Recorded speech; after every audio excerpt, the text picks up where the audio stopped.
One earth, one family, one future का road map सुखद हो। स्वस्ति अस्तु विश्वस्य, यानी संपूर्ण विश्व में आशा और शांति का संचार हो। 140 करोड़ भारतीयों की इसी मंगल कामना के साथ आप सभी का बहुत बहुत धन्यवाद।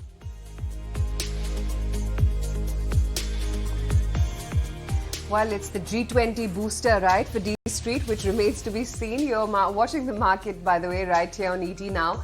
And a couple of key pointers there. A, that India-West Asia-Europe corridor has opened. The fact that African Union is going to be now part of G21. And there's a global biofuel alliance that the nations have actually formed for themselves. And I think the three standout features, Nikunj, remain that members have reached a consensus. There's been, no sort of quarrying in that sense. The targeting of tripling renewables capacity, and PM Modi has attended 15 bilateral successful meetings. See, an event of this grand stature, the world has never seen before, and I don't think the world will see before. Now, we live in a very complex world. And in this kind of a complex world where you have climate crisis, you are suffering because of what the COVID aftershocks are, there's a huge disparity in the way how the global economies are moving. The fact that the G20 group of nations, not 20 but 21 now, they were able to come to some kind of a consensus on the Russia-Ukraine war front, I think that in a sense is victory in itself. But what it means, it just means that the emerging markets now will be the moderators, which is from India to Brazil. That's how the G20 or G21 presidency is moving. Specifically for India, it's a victory for India's diplomacy. It's a huge victory in a sense that Indian markets or Indian government was able to, in the 11th hour, 59th minute, there was some consensus which was formed at least on the political front, at least on the Russia-Ukraine war front. So in terms of positioning, in terms of narrative, in terms of what India has achieved, and in terms of the global attention, I get the G20 has really taken India's positioning right on the top of the pedestal. Absolutely. A lot of standout features as well that were declared, and now we hand over the baton to Brazil. But that aside, let's move right on then and put the spotlight on the equity markets, because last week we did manage to see gains that we tracked for 6 consecutive weeks on the trot. Even you had the critical mark of 19,800 that was breached on the upside. Broader indices continued to outperform, and while defensives took a bit of a backseat, it was rate sensitives at the top of the charts. It was the highest weekly gain, incidentally, that we saw since the 2nd of July. And Nikunj, all sectors really contributed with a nice 2% gain. Of course, the broader market saw a gain in excess of 3%. No, see, what was the highlight for the week gone by? The highlight for the week gone by in my book was that pacey comeback in Nifty. Frankly, frankly, Nifty was the story. It was backed by comeback in banks. It was backed by comeback, let's say, in some of the heavyweights. So from a slumber to action, is that what markets are indicating, and is that where benchmark indices are likely to move? So the story for the week gone by was centered around Nifty. We can endlessly talk about, okay, markets are due for correction. We can get into the narrative that in the mid and the small cap stocks, things are looking expensive. But that narrative is just not something which is at play. What is important for me, which is at play, is that we are now marching towards the new high, just 200 points away from a new high, 20,200 points away. So while the global markets last week have taken a back seat, FIs are selling, but not only benchmark indices have cut out, we are sitting almost at a new high. We may hit a new high this week, and the activity in the small and the mid cap stock, it continues. So it's like a perfect gel, so to speak, where you're getting pretty much what you want, and the bearish narrative is just not making any sense right now. Yeah, and just drawing into what is going to be in focus in the markets today, and just drawing down from the takeaways of the G20 meet, that mega economic corridor which is open, and I guess the sensitive sectors to that are the ones which are going to see some share, right?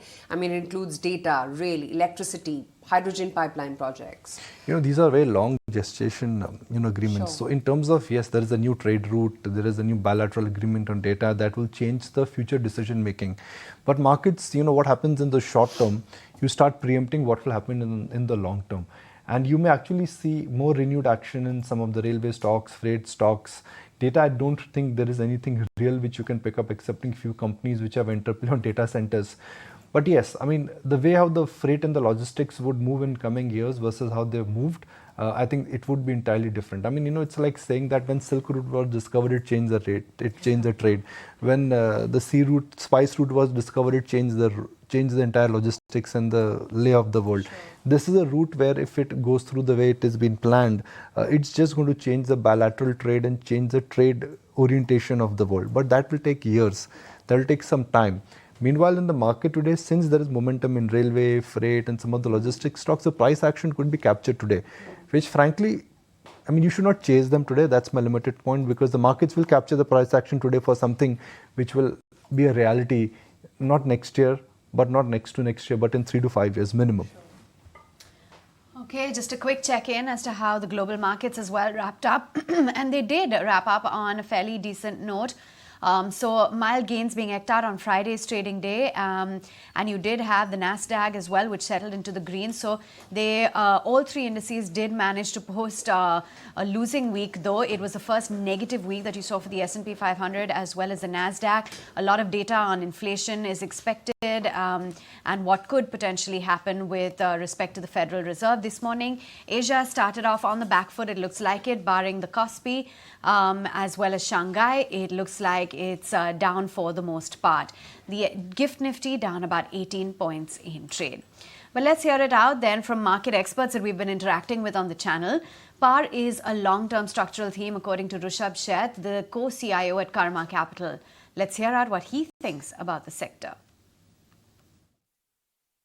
I think power is much more structural theme because, you will not have country growth without significant growth in power output over the next 5 years. So my sense is it's a very longer term structural theme. Only thing we have to balance is how this power growth will play out in terms of renewables and existing thermal assets, as well as how the distribution behaves in terms of being able to collect money from consumers to be able to pay for this power. Because clearly in the past we've seen that that's where we've struggled, is that we are not bad at generating power, but we were poor at collecting power from the consumers and making them pay for it. And therefore a very small set of consumers pay a significantly large amount of, or bear a significantly large amount of burden for it.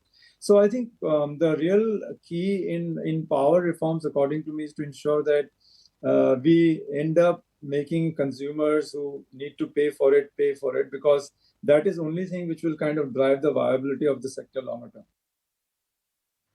Okay, let's move on and let's discuss the trade setup then for this week. And just last week itself, we were talking about 20,000 being in sight. So let me take it across to Kunal and Naresh and find out whether today is going to be the day. Kunal, 20K today or this week? This week. I mean, I'll probably be a bit more conservative, but this week I think we should hit that 20K mark. Right. Naresh, intrigued to know if 20K happens this week, what are the sectors which are going to contribute?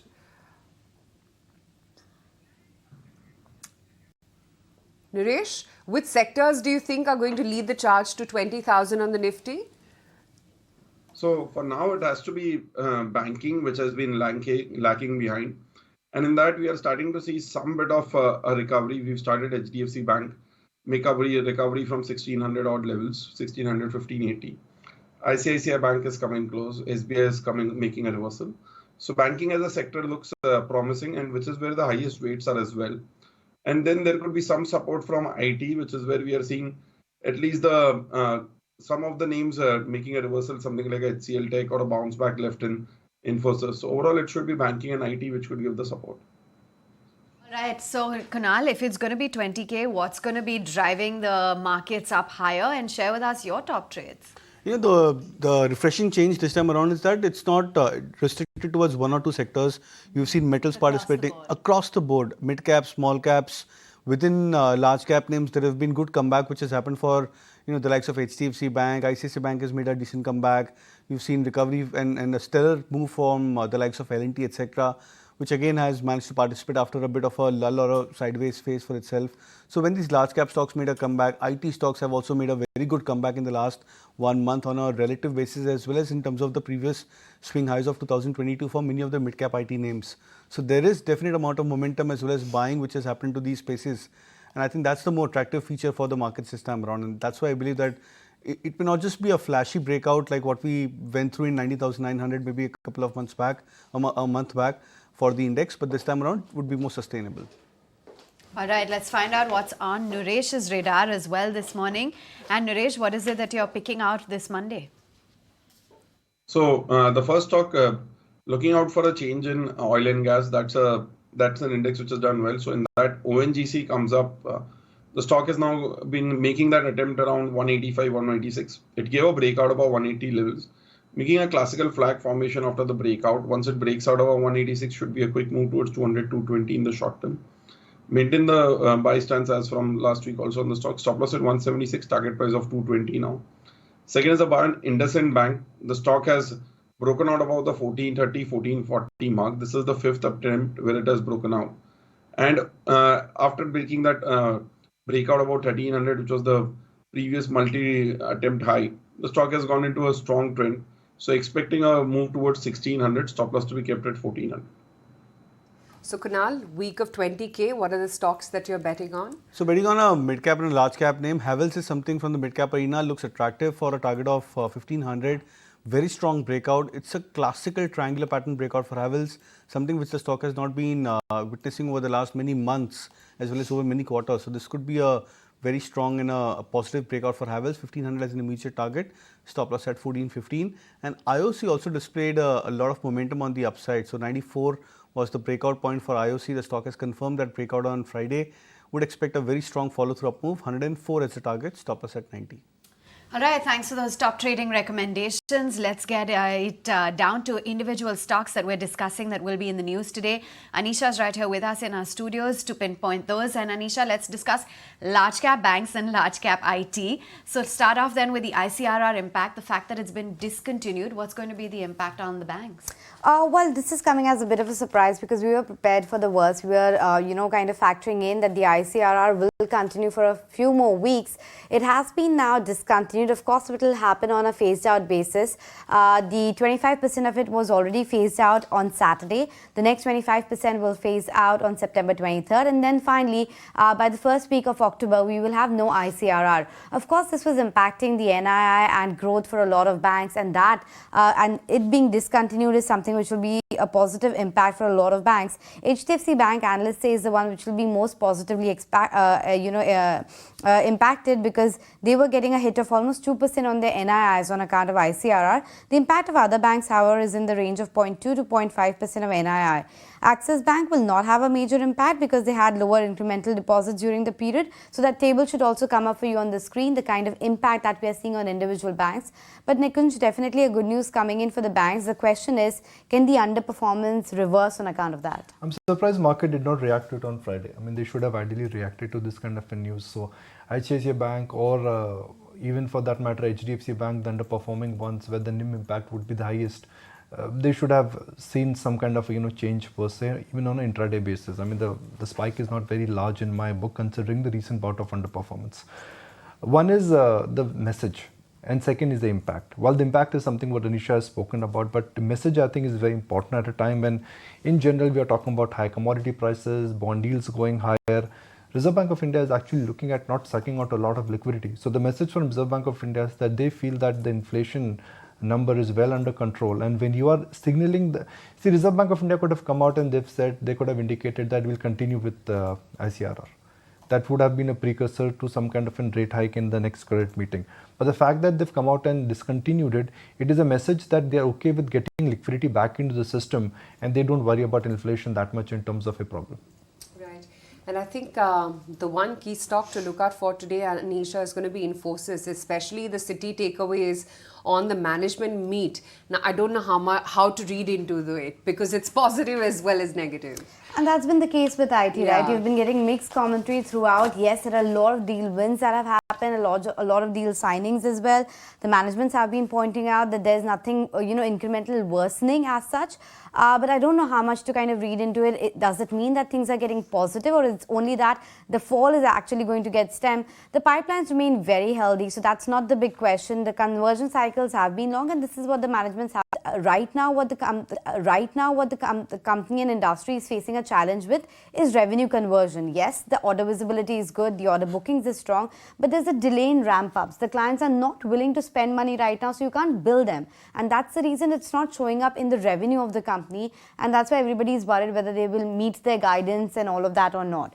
Whether it picks up on second half, that too is not a very clear commentary coming in from the management. So it's still a bit of wait and watch, but at least what is positive is the large deal momentum. That is something that we have been seeing over the course of last 3 to 4 months. There have been at least 4 deal wins that have happened of the size of almost $1 billion. 2 have been signed by Infosys. 1 was done by TCS. There was an HCL Verizon deal as well.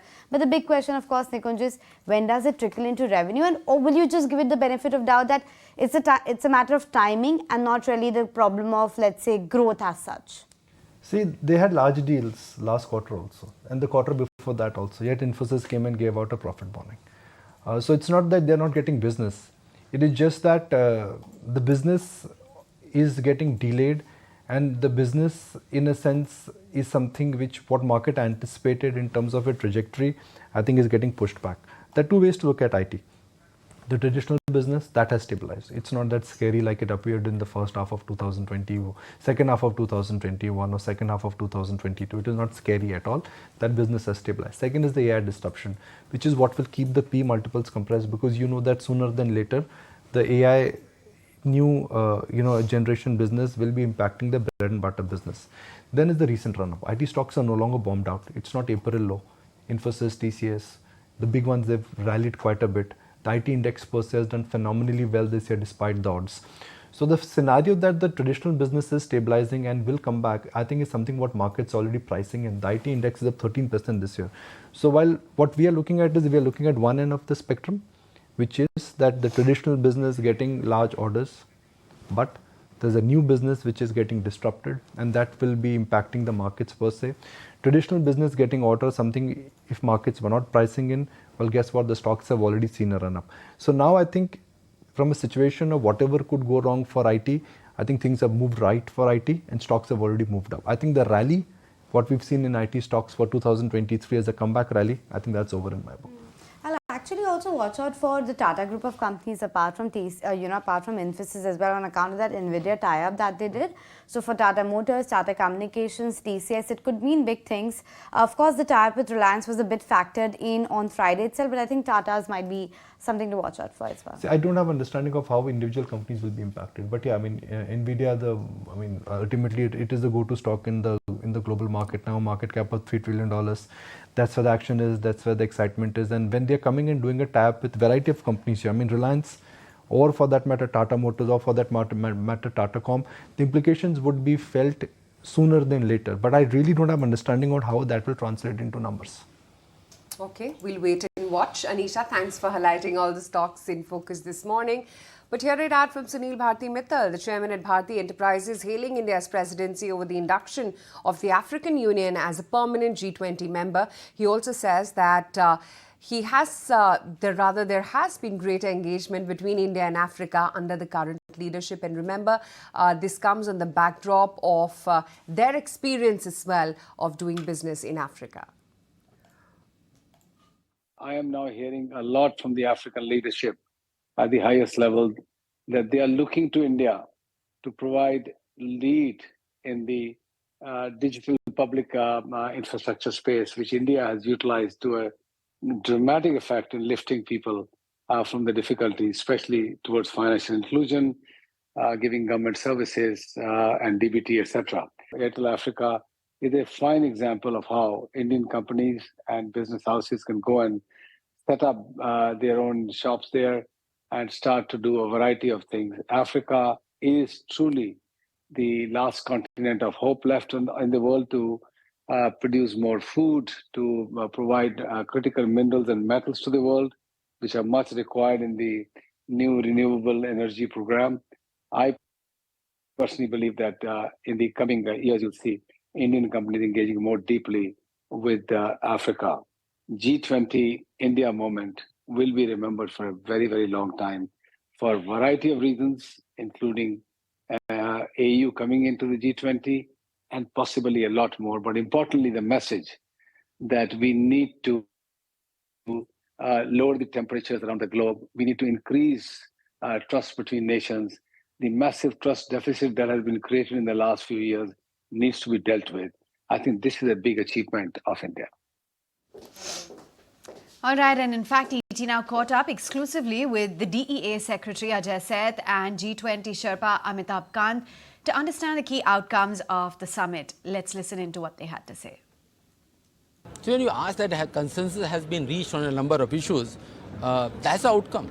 And be it for strengthening multilateral banks or finding a policy framework for assessing risk about crypto assets or the building blocks for regulating them, as well as a roadmap of implementing those regulations. Third element has been that how digital public infrastructure can play a very strong role on financial inclusion as well as on productivity gains in the private sector. If I have to list three, these will be the three most prominent ones, but there are a number of others ones. If you can just add one or two more in this particular one, that under the Indian presidency, instead of speaking for infrastructure, talking about infrastructure in general, we brought in a very people-centric theme of sustainable financing cities of tomorrow. And it's not just in developing countries, but even in advanced economies, where the cities have to become a much more energy efficient, what it means for them, what kind of changes it would be required, how to do the financing, what are the policy prescriptions, those have been agreed. MDBs have been asked that in their work, including in their financing, they should factor those things. So that will be the fourth element where there has been a strong work. Fifth word to put in is to bring a very balanced discourse on climate financing and on sustainable development goal financing. These will be, if I have to list 4 or 5, the most prominent one, and as Honorable Finance Minister had spoken, there's a long list. So on the issue of crypto, so where do we stand and what's the roadmap there? And in India, as far as RBI is concerned, it has proposed a ban. On that issue, domestic regulations, how free are we and what has happened on crypto? We are discussing is what has happened in, or what are the achievements in the G20 summit, which has just got closed. And a consensus on assessment on a policy prescriptions on handling crypto assets and the regulations.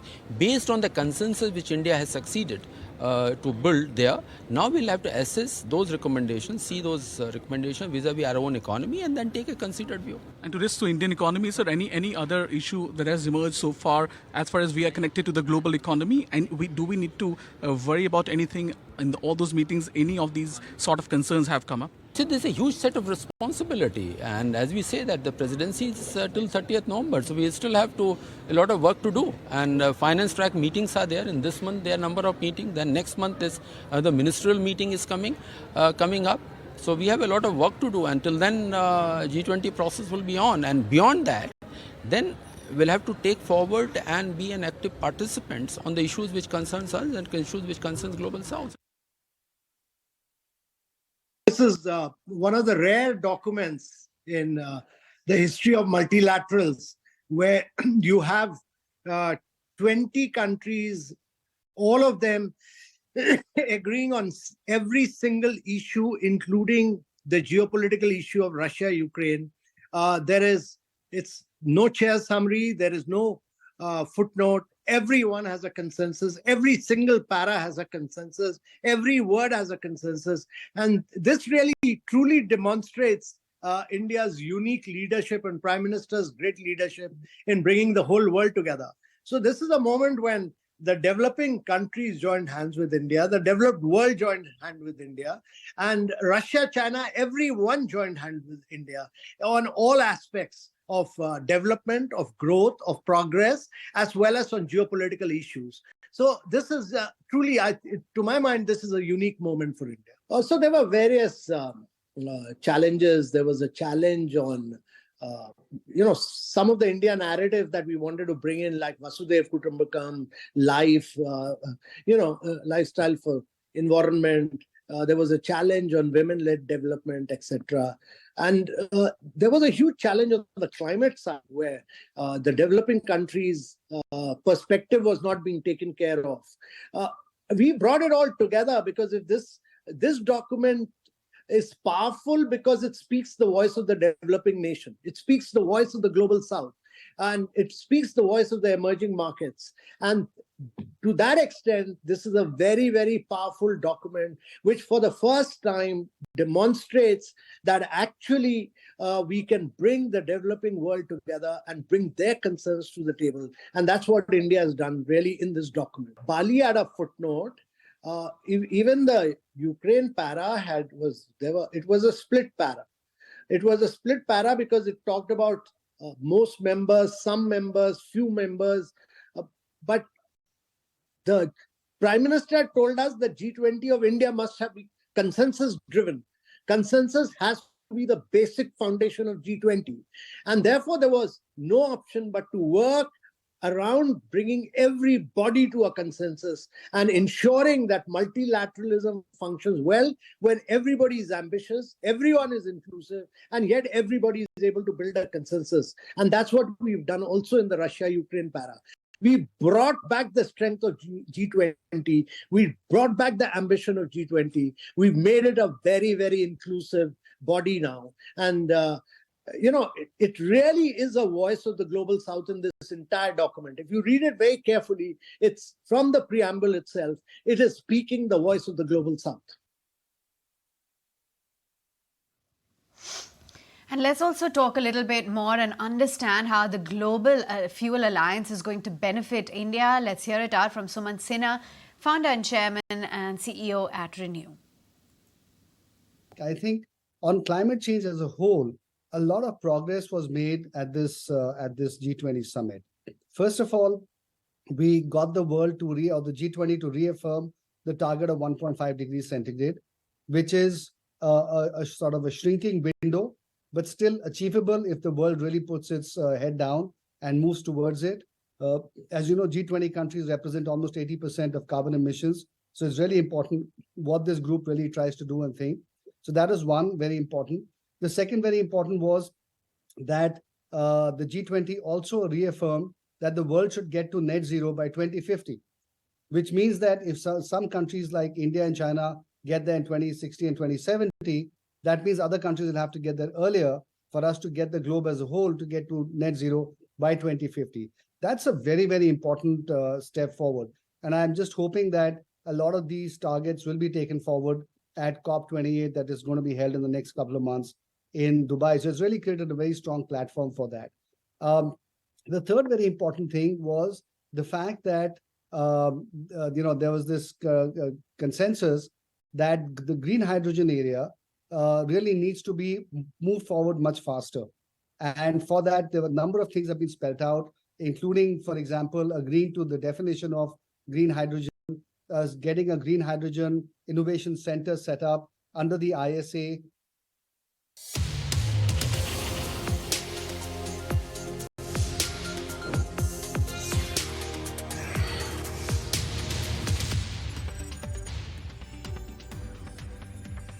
All right, welcome back. Let's put the spotlight then on, the strength of show that we witnessed at the G20 summit. And clearly, India has proved that its diplomacy, it's at its best. In fact, the Corridor Pact goes to show that relations with the West Asian countries have only been improving. But how has the relationship evolved? What is the significance of this corridor? Let's understand a little bit more. We've got Lisa here with the details. Lisa? Well, yes, it was a big weekend for India on the back of G20 summit. But the biggest highlight that caught attention was the announcement of the unprecedented infra deals with Saudi Arabia, US, India, as well as European Union. They joined hands and announced multinational rail as well as port deals. Now, as we know, India already enjoys cordial relations with the GCC regions, and Saudi Arabia is the fourth largest trading partner. Even the investment ties with India has grown significantly in recent years. Saudi Arabia's PIF also holds investments in Reliance Jio Platforms, Reliance Retail Ventures, and more recently, companies like L&T as well as Welspun. They won major orders from Saudi Aramco, and it's only going to grow stronger from here on. Coming back to the G20 summit, this is Saudi Prince bin Salman's a second visit after 2019, and it's a game changer for India of sorts, because the leaders of United States, India as well as Saudi Arabia, they announced plans to set up a rail as well as port links between the Middle East as well as South Asia, and that will eventually connect to Europe, which was termed historic as well as a big deal. Now, why is it considered a big deal? Because it will counter China's ambitious Belt as well as Road Initiative, which is considered a Silk Route for China, and the project also will speed up trade between India as well as Europe by 40% and also reduce the logistic cost. But for now, there were no details about the financing or a time frame for the projects, but the plan would include a slew of data, rail, electricity, hydrogen pipeline projects, and with this, a host of rail as well as pipeline companies like RVNL, Titagar Wagon, APL Apollo Tubes, they are expected to benefit. So yes, we can say that this new spice route of India is likely to become the new spine of global trade. All right. In fact, at the G20 meet, the Prime Minister Narendra Modi announced and launched the Global Biofuels Alliance. And she said that this marks a watershed moment in the quest towards sustainability and clean energy. But let's understand it from a stock market standpoint. Which are going to be some of the key beneficiaries in terms of companies that could likely benefit from this? We've got Somit here, who joins in with the details. Somit, how should we read into this announcement? Well, there are a host of companies that could benefit because of this global biofuel announcement that PM Narendra Modi did on the sidelines of the G20 meet. Now, other than the ethanol producing companies like Praj Industries, BCL Industries, Gulshan Polyols and others, there are other companies like Thermax, which provides EPC services for biogas plants. Then there is a small cap company called Kotak Industries, which also manufactures and sells biodiesel.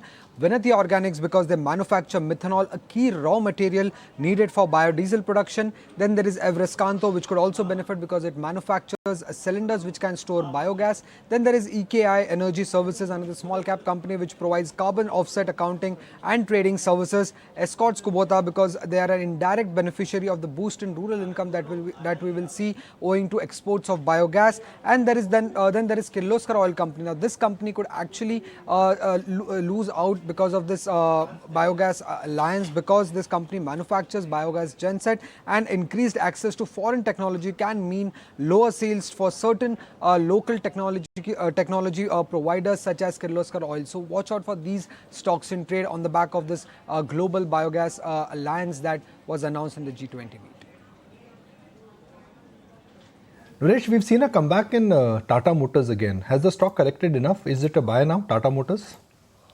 So the stock has come up on the radar because it's been sideways for the last almost 1.5 months. Yes, on Friday it gave almost a 1 month high breakout. So out here, sustaining about the 630 mark would be a short-term breakout. Could take it again, retest the 670, 680 mark. So yes, the stock looks interesting, and also the fact that the stock did not correct much and had a time-wise correction for the last 2 months rather than a big price-wise correction.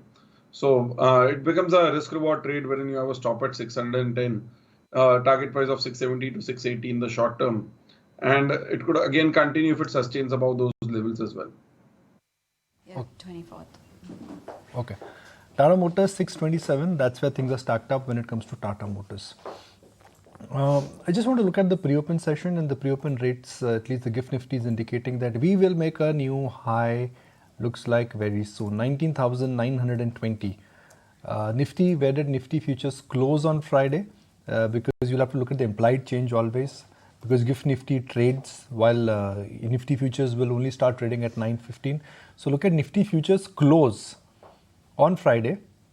That's GIFT Nifty. Let's look at Nifty futures close just to establish, what the net impact or the real change would be.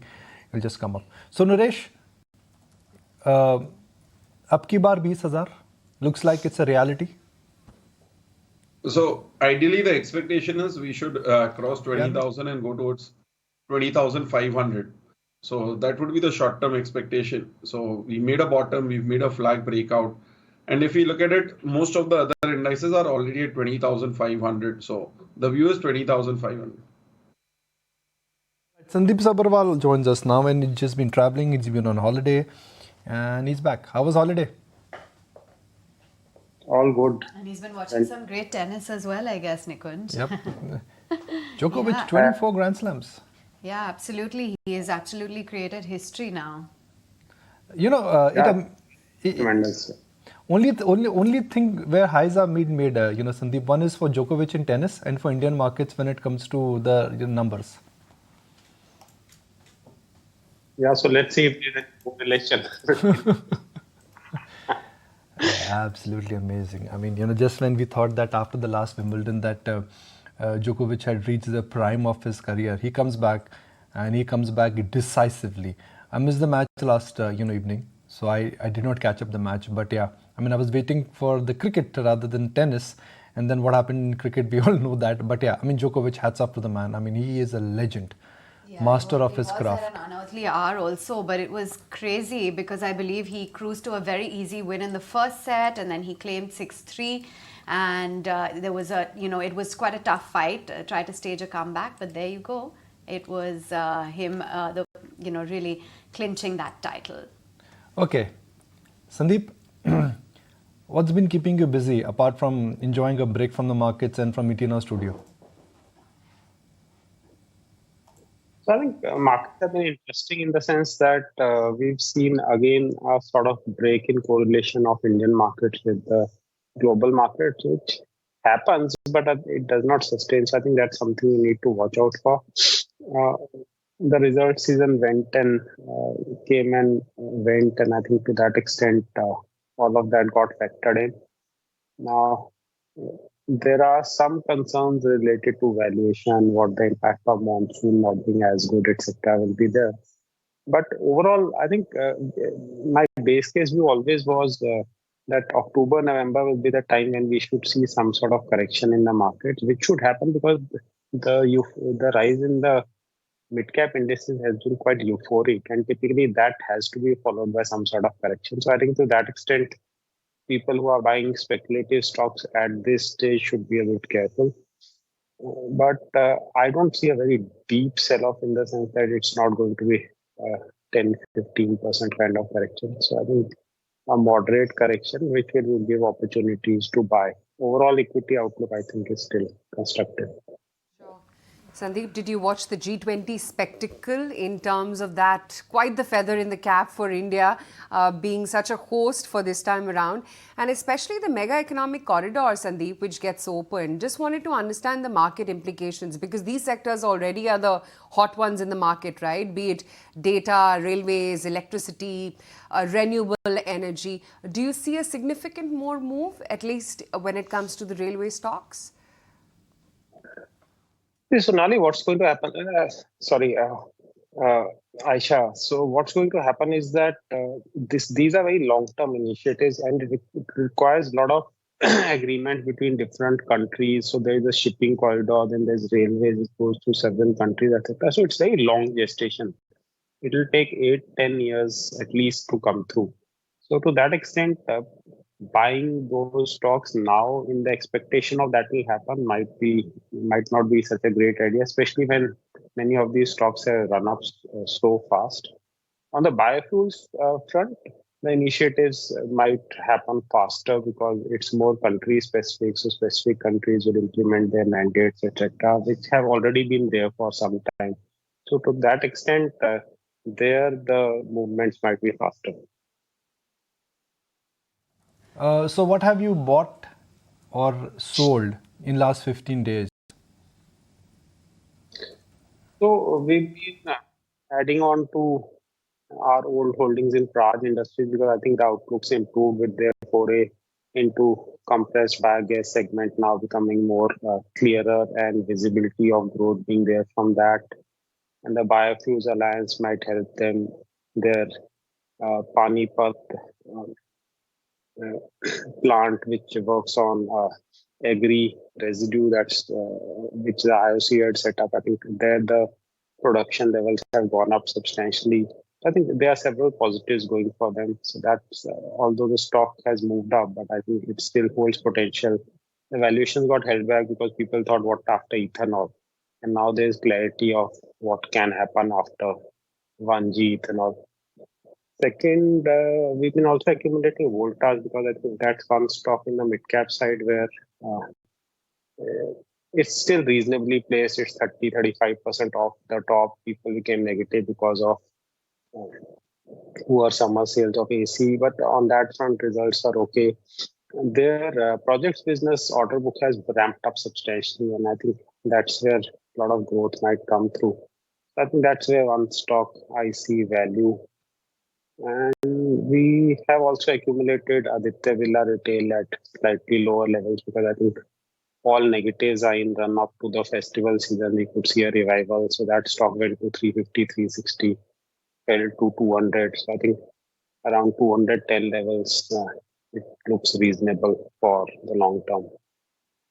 Wanted to get in your take. Lots of news reports and no confirmations as yet with respect to the Cipla acquisition, the likes of Torrent Power, PE players, Dr. Reddy's in the fray now. What do you believe it could potentially mean? So I think from a buyer's perspective, it will require a huge amount of cash drain for a company which is not exactly available at cheap valuation. So I think if any listed player in India decides to go ahead with the acquisition, it could be negative for their stock prices in the near term, for sure. If obviously a private equity buys, then it has no implication on any listed company, but then it has positive implications overall for the Indian economy, as huge amount of potential FDI could come in. And if a private equity buys into Cipla and takes a majority at these valuations, that also gives confidence on the how they see the future growth outlook of the industry overall. Cipla at 1244, the stock has done rather well for itself in this year. Well, there's an interesting denial which has come by a policy bazaar or PB Fintech. On based of a media report, they've reacted and informed the exchanges that no, we are not moving into insurance manufacturing. Now, PB Fintech moves into insurance manufacturing. You would ask yourself, bhai, kya kar rahe ho? You're a distributor. Why would you go into insurance manufacturing, which is a business which is completely dominated by different dynamics? You make a lot of loss, you require a lot of capital, and it's extremely, if I may use the word extremely again, competitive market. But insurance per se, Sandeep, has made a comeback, especially health insurance. I was looking at data for non-life, I think last week, for Star Health, even for ICICI Lombard. The non-life business now is making a comeback after that twist and turn what happened during COVID. Yeah, so Nikunj, if you see the overall business is not growing, but LIC is losing market share rapidly, and that's helping the private players. But that's fine for the shareholders of the private entities.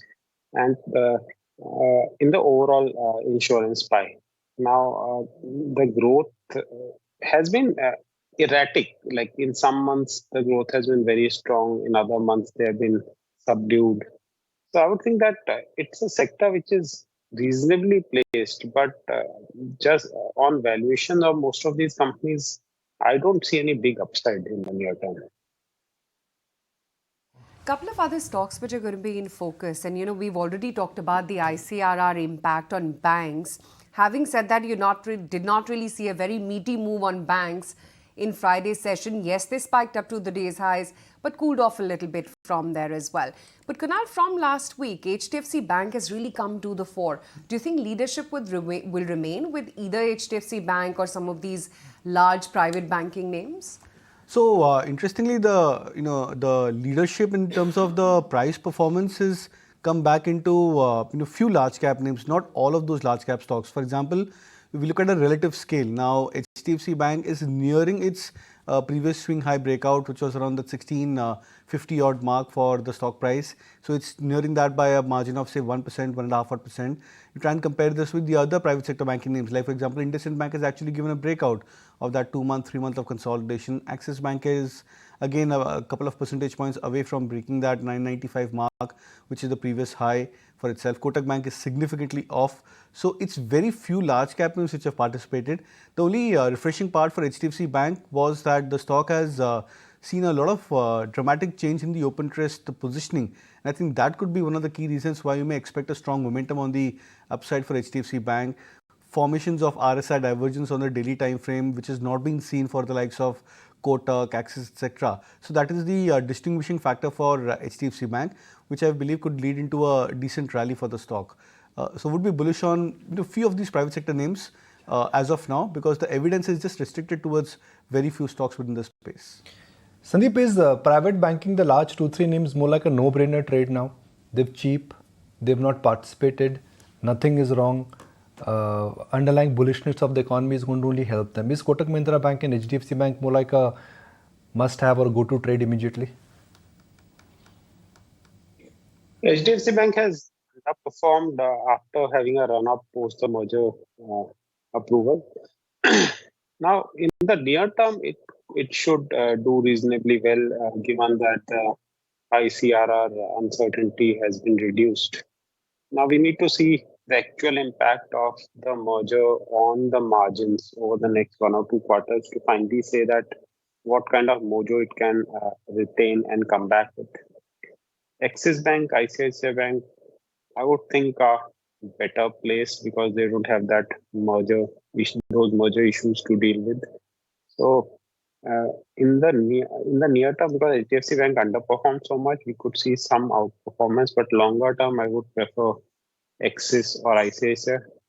Kotak, despite the severe underperformance, still is much more expensive than all the other banks. Right. In fact, talking about some stocks, let's hear it out from Sanjeev Bhasin as well. He's actually betting big on LTI Mindtree. And also Nishchal Maheshwari. He likes PNC, HG Infra and Triveni Engineering as well. The best play, which is going to be star as far as the AI circle goes, and which is seeing huge amount of order inflows and high margins. Their attrition has been the lowest. And I think LTIM is one large cap which I can now bet on because it's on the index. So like I said, I'm focusing on large caps in the index. LTIM, Reliance, ICICI Bank, Axis, and if we are going to see Bank Nifty expire above 45,000, then both these large caps have to join. But LTIM is my stock for this from here till Diwali. 6,000 plus is coming on LTIM by this Diwali. Other stocks which we like is PNC and HG Infra. So that is the stocks which we like basically as far as construction is concerned. But overall, if you look at on the capex side or the capital goods side, then I think there are some good stocks basically even in the smaller category. Triveni Turbine we continue to like basically, and then Apar Industries is what we like. So there has been quite a few smaller ones also which still continues to be fairly priced, not very aggressively priced. So these are the stocks basically which we like in the capital goods sector. Yes, the order books have been very strong.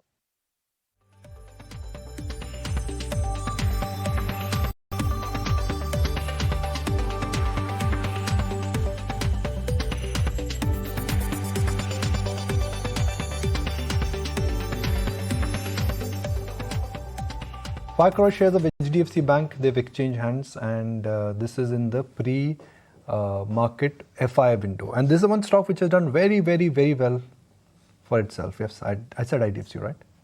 What did I say? Okay. IDFC First Bank, and that is where IDBI I must have said. Slip of tongue, beg your pardon. IDFC First Bank, 95 rupees. The stock has done rather well for itself in terms of standing out from a mid-cap space.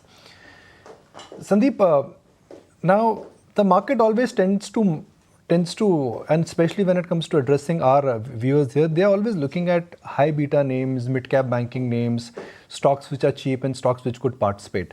Where do you think there is margin of safety and enough earnings visibility in the mid-cap banking space?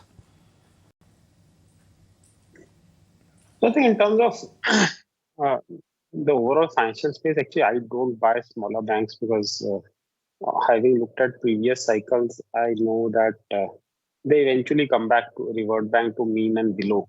So I'm not a great advocate because I think mainly because of the fact that they always run into NPA issues, and secondly, on the cost of funds front, in a tightening interest rate cycle, they always are at a disadvantage.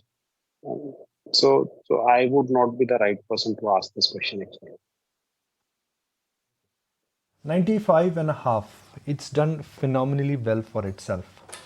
There are two more stocks which are worth revisiting, Naresh, and that is PFC and REC. They are on some kind of an epic bull run. Are they looking good to go for more, or these stocks are now too late where you should not, you should simply avoid them? I mean, you missed it too bad, but don't jump in now. Absolutely. So I thought at 270 odd levels, PFC made a top. We saw a correction on the MSCI rejig also, and in 2 days it has recovered from 260 all the way to 305. So overdone, thought it at 270, thought it at 305 also. So it becomes a difficult call here because the risk reward is not great at current prices. So if somebody is looking to buy at current levels, the risk reward is not great. Somebody is holding on, could maybe give a revised trading stop loss at 275. Okay. PFC and REC, these are two stocks which in a sense, and you know, by the way, they still have a good dividend yield. I mean, who would have thought that of all the names, PFC and REC, which have a predictable model, very clear defined in terms of return on NIMs, the cost of borrowing, nothing changes in terms of the business model, but stocks are up more than 100%. And I'm talking about this year, the couple of months are still left. Sandeep, if you, let's say, had exposure to railway stocks or power stocks, or for that matter, any PSU stock, would you ride the momentum for next 2 or 3 years, or you would say that it's too late now for me to buy fresh, but I would like to get the, you know, I would like to now move out? So it will depend sector to sector. For example, if someone thinks that many of the OMCs look cheap because they have not participated so much, and then you have to realize that till the next election, we are not going to get any fuel price changes, so they might actually go into losses. Similarly, I think there's no gold at the end of the rainbow for REC, PFC, and all these companies, like you are rightly saying. Nothing much has changed for them. It's just that there is some euphoria in the PSU stocks. So can it last? Like, since the overall equity view for the next 2 years is still constructive, it could last, but this kind of outperformance might not sustain. So my view would be that whoever is holding, there is no big incentive to actually sell. There might be corrections, but then the stock prices might sustain. But whoever is looking for fresh entry, I think the valuations have got extended, and you might be able to get it cheaper whenever the market corrects.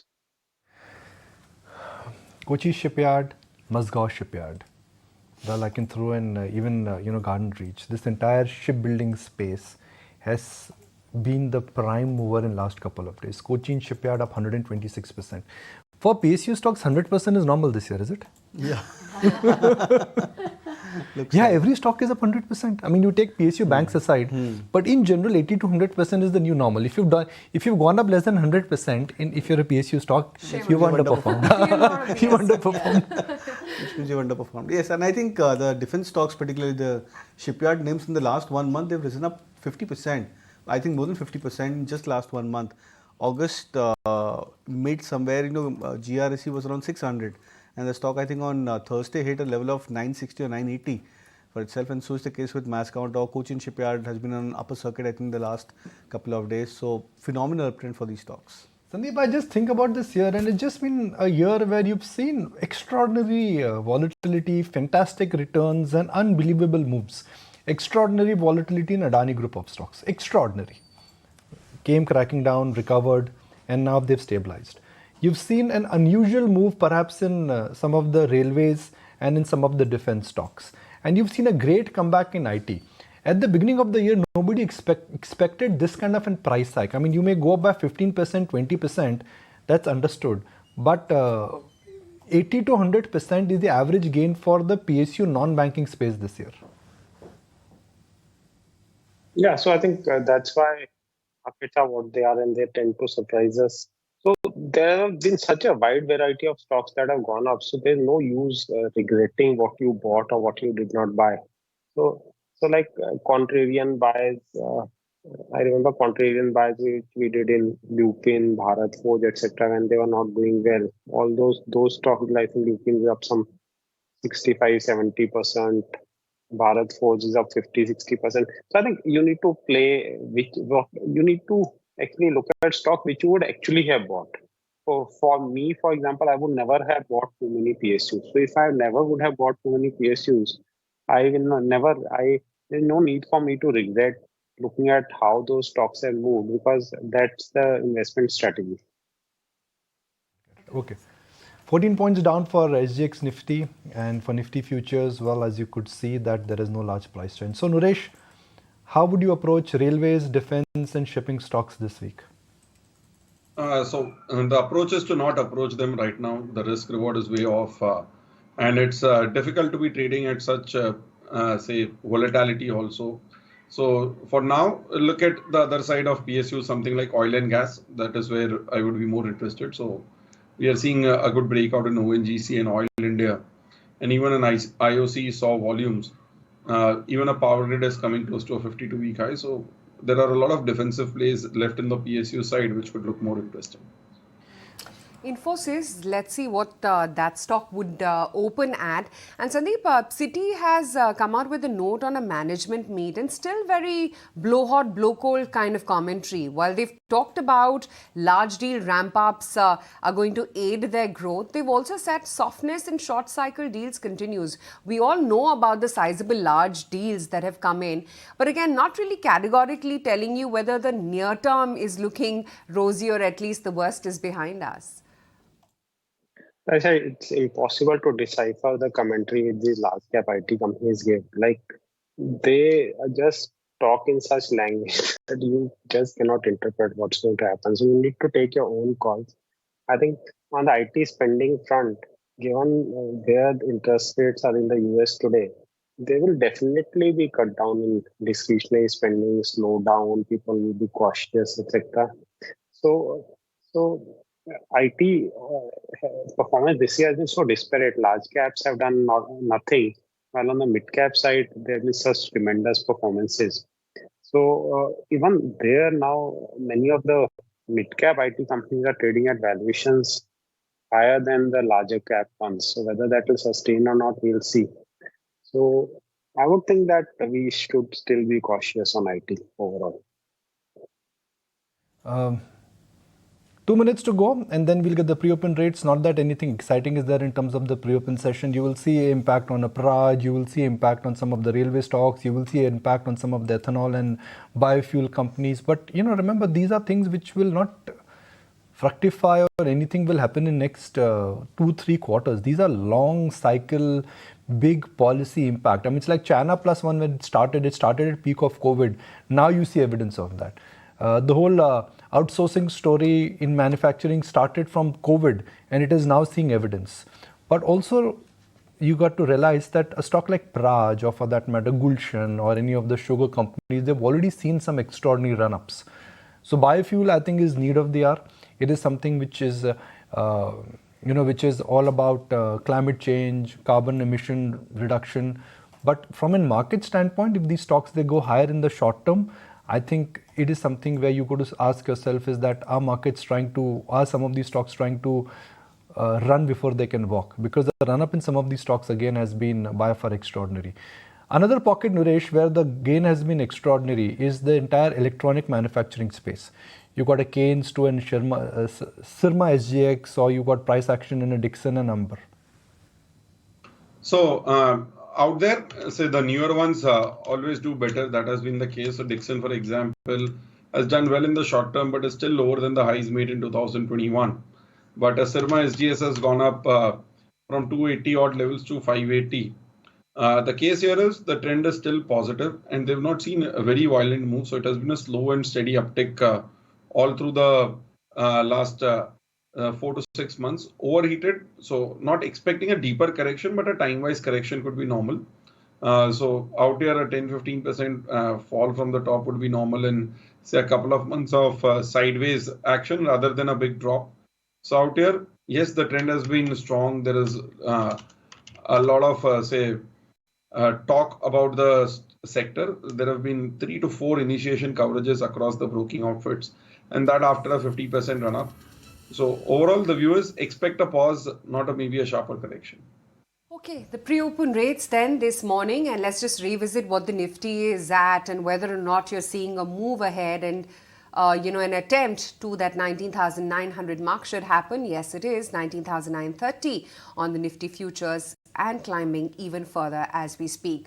Couple of positive ones, and HDFC Bank analysts are saying that the merged NII is going to get impacted by 2% on account of ICRR removal in a phased manner. So let's see what HDFC Bank is up to, because this is also, remember, going to contribute a large bit to the Nifty move up as well. 1% higher for HDFC Bank as we speak. The Tata Group and maybe Tata Elxsi, though we don't know which company this is going to be digested in, but they're looking at a tie-up with Nvidia, and the announcement came by over the weekend. Tata Elxsi has jumped up about 1.25% as we speak right now. For our IRB Infra, the toll collections have been very strong in the month of August, an uptick of 24% on a year-on-year basis. There's CAMS as well, which is expecting a 15% AUM growth and 12% revenue growth in the RTA business, so look out for that. And how can we not talk about the railway stocks? They've really been the darling of the market, and now with the India, Middle East, Europe rail and port connectivity corridor, which got announced in G20, most of these stocks will see a big move coming in. IRCTC, IRCON, IRFC, these are all stocks which are seeing some mammoth moves coming in. Also Praj Industries, look at IRCON, that's almost a 10% move that you're seeing on this particular stock alone. Praj Industries, that's going to be the other one, and a 6% gap up there. We'll be chatting with the management as well shortly on the show.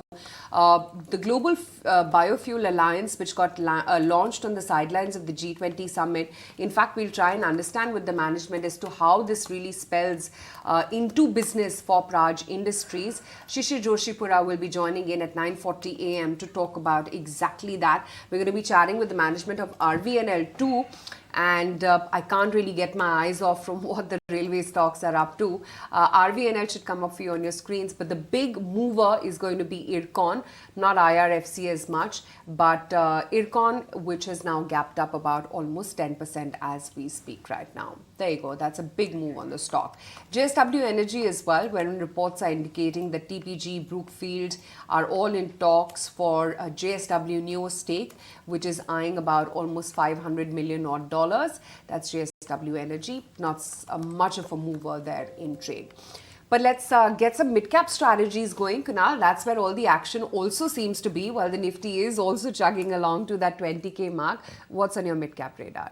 So there'll be a buy on CESC, a stock which I think again from the power names has managed to give a slight edge of breakout towards the short-term charts on the daily time frame, about the 90 levels. 92, 93 is where the stock closed on Friday. Momentum coming back into the stock. Volumes are also exceptionally strong for the stock in this last 2-3 days of up move for CESC. So would suggest a buy with another 10% at least on the target on the upside, 104 as a target, and stop us at 87. Okay, let's find out what Nuresh is picking out as his top mid-cap call. Nuresh? So that would be a buy on LIC Housing Finance. Maintain the bullish stance on the stock. The stock gave a breakout above the 440 odd levels, which was high for the last 2 years. And after making a breakout, the stock is consolidating around the 450-55 mark. A flag formation here would expect a next move towards 500. Stop loss at 430. All right, there you have it. CESC and LIC Housing are the stocks that our chartists are picking out. Let's move right on, and here are some of the other top stories to map out. The US President Joe Biden held high-level talks with Chinese Premier on the sidelines of the G20 summit, speaking about major issues like sustainability and the Southern Hemisphere. Do remember, such a meeting has taken place after nearly 10 months, and Joe Biden later called China's economic situation a crisis, saying this makes their invasion in Taiwan less likely. Meantime, the Canadian Prime Minister Justin Trudeau's flight faced a technical snag while trying to depart from Delhi on Sunday. The Canadian delegation, which came to the national capital to attend the G20 summit, will be staying in India till the engineering team on ground rectifies that issue. And the Morocco earthquake has recorded around 2,000 deaths and 2,500 injuries, according to the latest update from the Moroccan Interior Ministry. Troops and emergency services were reportedly struggling to reach the most affected areas in the Atlas Mountains region. Meanwhile, France, Spain and Israel have extended their support for rescue and rehabilitation of the affected people in Morocco. And at least 7 labourers were killed and 1 injured after a lift collapsed in an under-construction building in Maharashtra's Thane district. The accident occurred during the workers' descent from the 40-storey structure after completing waterproofing work on the terrace. And rains hamper the much-awaited India versus Pakistan Asia Cup match once again. The match is now scheduled for today. Put into bat, India has yet made a score of 147 for 2 in 24.1 overs.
All right, let's move right on then. Khabar on D Street, and Man Infra has witnessed a slew of investments in the month of August. You've also got investor Rakesh Kathotia, who's recently acquired some shares in the company. Let's understand a little bit more. We've got Sharad here with the details. Sharad?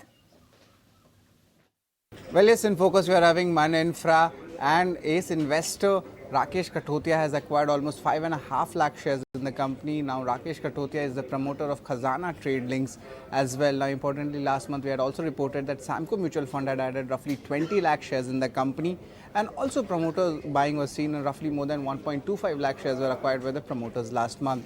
Now, looking at the stock itself, the stock is up more than 100% from the March lows itself, and the buzz is that the marquee HNI investors' interest is still remaining strong when it comes for the stock. Now, the stock itself, the company is having 2 businesses, and recently they also acquired a real estate development agency, and for the real estate part, almost 46 lakh square foot of total portfolio is there as on June 30th. And if you look at the real estate key clients, there are some marquee names such as Godrej Properties, Adani, Hasoing, as well as Suntec Realty. Now, overall, going ahead, even the EPC segment that is expected to do well as well from what the street is expecting, and their overall order book is more than 1300 odd crore rupees. Railway stocks, well, what can I say? Green, I think, is the new color for them. I mean, I used to remember when as a child, you would see there's one Hari Jhandi and one Green Jhandi when you travel. The signal master would have Green Jhandi, go, Red Jhandi, stay. For railway stocks now, there is no Red Jhandi. It's only green flag. Where is Kochi shipyard? Where are some of the Mazgaon shipyard? Where is Mazgaon shipyard? Garden Reach, let's look at them. I mean, they've trended up very, very smartly last week as well. Cochin shipyard up another 2%, Mazgaon shipyard up 2%, and Garden Reach. When some of these companies, they went public, markets did not like them. And I just want to say that 2010 to 2020, if you owned PSU stocks, whichever, didn't matter which one, you lost money. 2020 to 2023, if you bought PSU stock, doesn't matter which one, you made money. Less, more, that's debatable. But you've actually hit a home run. All you had to do was just say that, okay, PSU stocks were cheap, they did not do anything, they had a lost decade for them. And this is where it reminds me of this, chat I had with the late Rakesh Junwala. 2021, he comes on ET now and says that I'm buying PSU banks, I'm buying PSU stocks, they're cheap, nobody likes them, nobody owns them. And that's the fear which he bought into. Today is now becoming really the popular, or is now becoming the euphoric pocket where everybody wants to be in. If you've not gone up more than 80% or on an average this year, then and if you're a PSU, if you've not gone up 80% and if you're a PSU stock, that means you've underperformed. And that is the kind of extent of rally what we've seen in some of the PSU stocks, Kochi Shipyard, Garden, Mazgaon, RVNL, except IRCTC because it ran up earlier, right? IRCTC is the only one which has not participated. Underperformed. And what is the level of underperformance? What is the underperformance for railways? I want to see. So IRCTC, the high in 2021 was 1200 plus. Currently it's at 727. No, what is the YTD change? Year to date, it's up 14%. That's underperformance. Yeah. 14% is underperformance. Yeah. Can you imagine? Yeah, exactly. Compared to those triple-digit spectacular gains that you've seen. Duresh, if you are less than 100% this year and if you are PSU, that means you underperformed. So I've been a PSU bull for quite some time now. And out here, the rotation keeps continuing. So I think the only few names are the whole OMC space, maybe an ONGC and Oil India, and then you're left with a container corp, which are yet to outperform. But the fact is, more importantly, the change has also been the participation in these names. So 2010 to 2014, all we saw was there would be an OFS and there would be insurance companies buying it. But today, what we are seeing over the last 1.5 years is FII holding has gone up in a lot of these names, even the smaller names, the larger names. For example, if you look at a BHEL, you have, say, a Fidelity International adding up 2% of equity. You go to Power Grid, it's gone from 25% FII holding to almost 32, 33% FII holding in the last 2 years. So, and in the same period, we are actually seeing LIC holding reducing in quite a lot of PSUs. So the changes, there is participation coming in across the board. So it's not just, say, a retail speculation-based rally, it is institutional moves also happening in the sector. So out here, it could be lasting in a lot of names over the next couple of years as well. All right, a quick check-in as to what the index call is from our chartists this morning, and let's just take a look as to what they're advising. No surprises there to see a consensus hold call given the solid run-up, breakout, call it whatever you want, that we witnessed on Friday's trading session. And market experts and our technical chartists believe that a follow-through could perhaps be evidenced. It's a hold recommendation. What about the Nifty Bank? It's likely to be across the board that you see leadership coming in. So no specific sector, but yet on the Nifty Bank, it's a hold call, and that's the consensus on the market moodometer.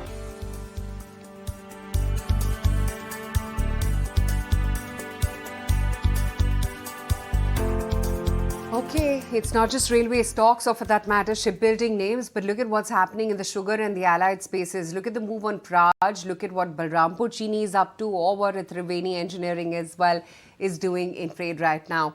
Kunal, sugar still sweet? Well, yes, very much. In fact, many of the mid-cap end of the sugar stocks are also looking attractive. I think Andhra Sugar, Dhampur Sugar, many of these stocks had given a breakout for themselves on the short-term charts, volumes coming back, stocks moving as a cohesive pack across above the 200-day moving average after reeling below these levels for months on a trot. I think even Balrampur Chini, for example, the stock had been trading below its long-term averages since quite some time, and finally the stock has made a comeback crossing that level of 400. So I believe that many of the sugar stocks would not just continue the momentum, but I think would probably try and come back to the previous high. I think if I'm not wrong, Praj has already done it. It's managed to cross back about the 2021-22 highs, about that 476, 478 odd mark. And I think so would be the case with many of the other sugar names. And how can we not talk about PSUs, and within that, even what BHEL did all through last week, Naresh. What a move, even on Friday with that mammoth 5% of a move. And I think over the week, it was some phenomenal gains. So BHL, like say, has been one of the top picks from 80, 90 when it broke out. Now it is getting into the place where it should be taking a pause. But what we've seen happen with the PFC or an REC, the best way to ride this is to keep a trailing stop loss. The momentum has just caught up from that 80-100 mark. But if you look at it from a period of last almost 15 years, the stock used to be 145 back in 2006, and as well as in 2014, as well as in 2009, 2010. So on a longer term time scale, it has not done much. It's just a recovery after a very long period of correction. So out here, the best way to ride is to keep a trailing stop loss. A trailing stop loss would be now at 130, 35 levels. A little deeper, but that's the trade out here. Hold on to the stock. New positions could wait out for some bit of a dip. 39 seconds to go, and a brand new week, a brand new day, and I wouldn't say brand new trend, but certainly an extension of what we saw last week is in store. A date with 20K, ab ki baar hoga Nifty 20,000. Logical, and I think it is achievable. It is not like, pie in the sky, that 20,000 is a distance away. Well, who would have thought that we would go anywhere close to 18,000 at the beginning of the year? But what are we right now preempting? Well, hopefully a shot at 20,000, which is highly possible. So the probability and the possibility for Nifty making a new high early this week or later this week is entirely conceivable. First rates, just rubbing my hands, the flower of disbelief. And there you go, it's a good start. Nifty, Sensex, Bank Nifty, all of them are off to a good start. What is driving the Bank Nifty has to be HDFC Bank, I would imagine, because there is an MSCI impact also, which should be there on a stock like HDFC Bank. There you go, HDFC Bank 1629. So we are off to a good start on HDFC Bank, off to a good start on ICICI Bank, off to a good start on Kotak. Now, the news makers. And needless to say that when you say news makers or the action-packed stock, railways, defense, railways, railway defense, shipyards. Kotak Mahindra Bank, now RVNL 6%. You got, let's look at all the railway stocks. Ircon International up 10%. Let's look at IRFC up 9%. REITs up 2%. Now let's look at defense. Kochi Shipyard, Mazgaon Shipyard. Let's throw in even Garden Reach. All these stocks are up 1 to about 4%. And last but not the least, you've got the pure defense names. You've got the Garden, you've got BL, BML, a whole host of defense stocks, which in a sense have pole vaulted and they continue to chug along. So railways is the top theme, and that's where all the price action clearly seems to be chugging along very, very smartly. Can throw in power also, Aisha, but I guess it is an extension of what we saw last week. Yeah, NTPC, Torrent Power. Remember that 4,000 megawatt gas-based power procurement tender, which is going to be floated, is going to benefit both of these. Of course, RVNL and IRCON, you can't take your eyes off from those names. The rail corridor, which is going to be set up between India, West Asia and Europe. PVR Inox as well. Let's check in on that. Extremely strong bumper collections for Jawan. It's opened another 4-screen multiplex as well in the state of Karnataka. So look out for that as well. And then Adani Ports too, which has, wherein the promoters have acquired an additional almost 2.25% stake from August 14th to September 8th. That's going to be the other stock in focus. Reliance, Nvidia has inked an agreement with the company and the Tata Group for advanced AI tech. So let's check in on those names as well. Reliance and Tata Elxsi will just come off you on your screens too. Also, Adani Enterprises, they've signed a JV with Singapore's Koa Holdings for ammonia and green hydrogen business, pretty much in continuation with the theme across G20. Not just that, IRB Infra, some very strong toll collections for the month of August. HDFC Bank, let's see what the impact of ICRR is on not just HDFC Bank, but some of these other private banking names as well. There's CAMS as well. They're expecting a very strong AUM growth, so look out for this stock too. Then, of course, Praj Industries and the entire sugar pocket, that's also looking very, very strong. The GBA, which was launched on the sidelines of the G20 summit, 6.5% of a move coming in on Praj. And the sugar names as well are looking mighty sweet. For the Nifty though, it's a lot more tempered a move, 19,890. I don't know where the weakness is coming in from. If we can just bring up the list of losers, because yes, a large concentrated pocket within the broader end of the market is looking strong, but you're not really seeing that translate onto the benchmark, so to speak. Just about touching that 19,900 print and trade. Actually, lots in the red. IndusInd Bank, LTI Mindtree, iShares, Infosys, Unilever, Titan, M&M as well, HDFC Life. So let's see which way we head from here. Kunal, a tempered reaction as opposed to what we were anticipating, or you think it's par for course? I think it's a decent start. 75 points for the Nifty, 150 plus points for the Bank Nifty.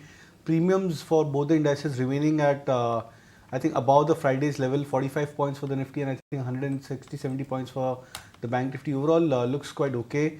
Large cap stocks, again, seeing a follow-through price action, so that's a good sign for the index. Now, in terms of opening trade, HDFC Bank is something which I highlighted a couple of days back. Would continue to be bullish on the stock and expecting the stock to at least head towards 1680 levels on the future. So, possibly an upside of another 40 to 50 rupees for HDFC Bank over the very near term. All right, let's find out what's on Naresh's radar. Naresh, what is it that you're picking out for the day? So looking at ONGC, the stock looks setting up for a breakout above 187 mark. So preempting with a buy here at current levels.